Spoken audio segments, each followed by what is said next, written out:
ఉంటుంది. చాలామంది చెప్తున్నారు కదా ఈ మధ్య రీల్స్‌లో. సో, పడుకునే ముందు ఒక గంట ముందు వరకు మొబైల్ అయితే చూడవద్దని. దానికి కారణం అయితే ఇదనమాట. మీ నిద్ర అనేది ఖచ్చితంగా స్లీప్ డిస్టర్బెన్సెస్ అనేవి ఎక్కువవుతాయన్నమాట. అలా కాన్స్టెంట్‌గా మొబైల్ స్క్రీన్ వైపు చూడటం వల్ల. సో, లైట్ ఆపేసి మాత్రం ఫోన్ అయితే మీరు చూడటం అయితే తగ్గించేయండి. సో, దీనికి సొల్యూషన్ ఏం లేదా అంటే, సొల్యూషన్ అయితే ఉంది. మీరు హుహు. అనుకుంటున్నట్టు ఆ బ్లూ గ్లాసెస్ వాటి గురించి ఏదో నేను చెప్పదలుచుకోలేదు. ఒక సింపుల్ ఎక్సర్సైజ్ అనమాట.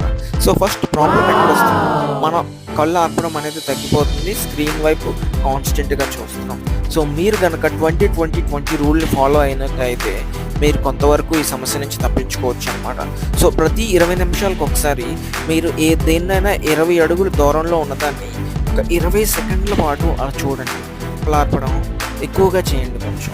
అండ్ బ్రైట్‌నెస్ కూడా ఫోన్‌లో తగ్గించుకొని మీరు మొబైల్ చూడడం ఇట్స్ ద బెస్ట్. అండ్ మంచి లైటింగ్ ఉన్న కండిషన్స్‌లో మొబైల్‌నైతే చూడండి.